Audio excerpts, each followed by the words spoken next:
اور آپ کی مادر گرامی حضرت نجمہ خاتون ہیں۔ آپ کی پیدائش یعنی بی بی فاطمہ معصومہ کی پیدائش پہلی ذیقعد 183 ہجری میں مدینہ منورہ میں ہوئی۔ 200 ہجری میں مامون عباسی کے بے حد اصرار اور دھمکیوں کی وجہ سے امام علی رضا علیہ السلام مدینے سے مرو کی جانب سفر کرنے پر مجبور ہوئے۔ امام علیہ السلام نے خراسان کے اس سفر میں اپنے عزیزوں میں سے کسی ایک کو بھی اپنے ہمراہ نہیں لیا۔ امام کی ہجرت کے 1 سال کے بعد اپنے بھائی کے دیدار کے شوق میں آپ نے بھی وطن کو الوداع کہا۔ آپ جب خراسان کی جانب جا رہی تھیں، ہر شہر اور ہر محلے میں آپ کا والہانہ استقبال ہو رہا تھا۔ یہی وہ وقت تھا جب آپ اپنی پھوپھی حضرت زینب سلام اللہ علیہا کی سیرت پر عمل کر کے مظلومیت کا پیغام اور اپنے بھائی کی غربت کو مومنین اور مسلمانوں تک پہنچا رہی تھیں۔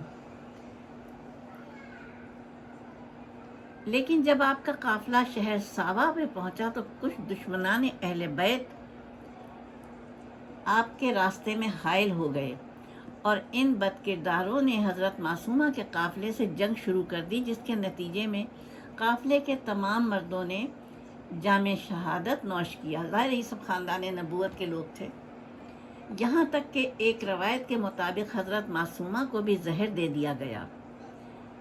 حضرت معصومہ اس عظیم غم کے اثر سے اور زہر کے اثر سے بیمار ہو گئیں اور اب خراسان کے سفر کو جاری رکھنا ناممکن ہو گیا، لہٰذا شہر ساوا سے شہر قم کا قصد کیا اور آپ نے پوچھا لوگوں سے کہ ساوا شہر قم سے کتنے فاصلے پر ہے۔ لوگوں نے بتایا کہ اس وقت آپ نے فرمایا، جب قم کا فاصلہ بتایا تو آپ نے کہا مجھے قم لے چلو، کیونکہ میں نے اپنے والد محترم سے سنا ہے کہ انہوں نے فرمایا شہر قم ہمارے شیعوں کا مرکز ہے۔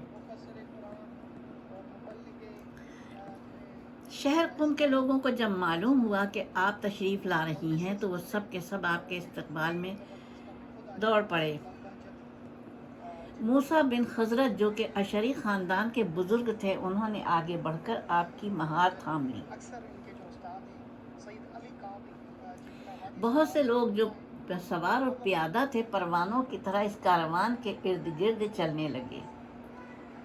23 ربیع الاول 201 ہجری وہ عظیم الشان تاریخ تھی جب آپ کے مقدس قدموں نے قم کی سرزمین کو چھوا۔ پھر اس محلے میں جو آج کل میدان میر کے نام سے جانا جاتا ہے، بی بی کی سواری موسیٰ بن خزرج کے گھر کے سامنے بیٹھ گئی اور آپ کی میزبانی کا عظیم شرف موسیٰ بن خزرج کو مل گیا۔ بی بی معصومہ سلام اللہ علیہا نے صرف 17 دن یہاں گزارے اس شہر میں، اور ان ایام میں آپ خدا سے راز و نیاز اور عبادت میں مشغول رہیں۔ معصومہ سلام اللہ علیہا کی عبادت اور قیام گاہ مدرسے ستیہ جو آج کل بیت النور کے نام سے مشہور ہے اور بی بی معصومہ قم کے عقیدت مندوں کی زیارت گاہ بنی ہوئی ہے، آخر کار 10 ربیع الثانی 201 ہجری میں، اس سے پہلے کہ آپ اپنے بھائی کی زیارت کرتی امام رضا علیہ السلام کی، غریب الوطنی اور مصائب برداشت کرتے ہوئے آپ نے اپنی جان آفریں کے سپرد کر دی۔ قوم کی سرزمین آپ کے غم میں ماتم کدہ بن گئی۔ لوگوں نے بہت گریہ کیا اور پھر عزت و احترام کے ساتھ آپ کی تشییع جنازہ باغ بابلان میں کی، وہاں آپ کی قبر اطہر کا انتظام کیا۔ اب جو سب سے بڑی مشکل اہل قم کے لیے تھی وہ یہ تھی کہ وہ ایسا کون با کمال ہو سکتا ہے جو آپ کے جسم اطہر کو سپرد خاک کرے۔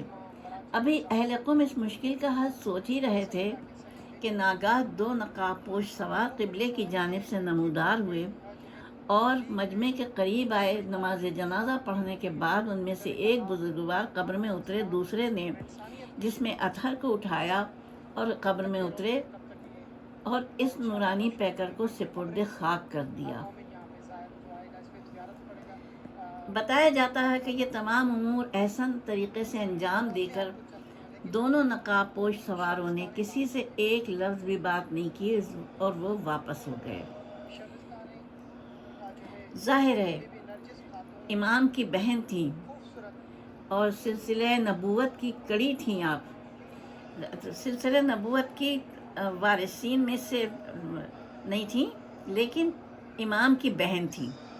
سلسلہ نبوت تو ختم ہو گیا تھا نبی کریم صلی اللہ علیہ وآلہ وسلم کے اس میں، لیکن خانوادہ نبوت تو چل رہا تھا نا۔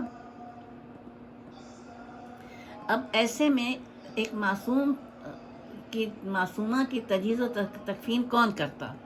چنانچہ دو نقاب پوشوں کے مطلب یہ ہے کہ خاندان نبوت سے ہی کوئی آیا اور انہوں نے آ کے تجہیز و تکفین کی۔ تجہیز و تکفین نہیں کی بلکہ قبر کے سپرد کیا۔ حضرت معصومہ کے جسم اطہر کی تدفین کے بعد موسیٰ بن خزرج نے ایک حصیری سائبان آپ کی قبر اطہر پہ بنایا۔ اس کے بعد حضرت زینب جو امام محمد تقی علیہ السلام کی بیٹی تھی، 256 ہجری میں پہلا گنبد اپنی عظیم پھوپھی کی قبر اطہر کے لیے تعمیر کروایا۔ اسی وقت سے یہ عظیم خاتون کی تربت پاک محبان اہل بیت کے لیے قبلہ عقیدت ہو گئی، جہاں نماز مودت ادا کرنے کے لیے محبان اہل بیت جوق در جوق آنے لگے۔ عاشقان ولایت و امامت کے لیے یہ بارگاہ دارالشفا ہو گئی، جس میں مضطرب لوگوں کو دل کا سکون ملنے لگا، اور مشکل کشا کی بیٹی لوگوں کی مشکل کشائی کرتی رہیں اور آج بھی کر رہی ہیں۔ وآخر دعوانا الحمدللہ رب العالمین والصلاة والسلام علی خیر المرسلین وآلہ الطیبین الطاہرین۔ پوسٹ ختم کرنے سے پہلے ایک معذرت چاہتی ہوں کہ بولنے کے دوران اگر کوئی غلطی ہو گئی ہے سہون تو اسے نظر انداز کیجیے گا۔ کوشش تو میں کرتی ہوں کہ غلطی نہ ہونے پائے، لیکن بہرحال میں انسان ہوں، فرشتہ تو نہیں ہوں، اور اللہ تعالیٰ بھی مجھے معاف فرمائے اگر کوئی غلطی ہوئی ہے تو، کیونکہ یہ ایسی پوسٹیں جو ہوتی ہیں ان میں غلطیوں کی گنجائش نہیں ہوتی ہے۔ اور اب میں دعا کر رہی ہوں آپ سب کے لیے کہ پروردگار عالم آپ سب کو اپنی حفظ و امان میں رکھے، جو جہاں ہے پروردگار اس کو اپنی امان میں رکھے۔ خدا حافظ، فی امان اللہ۔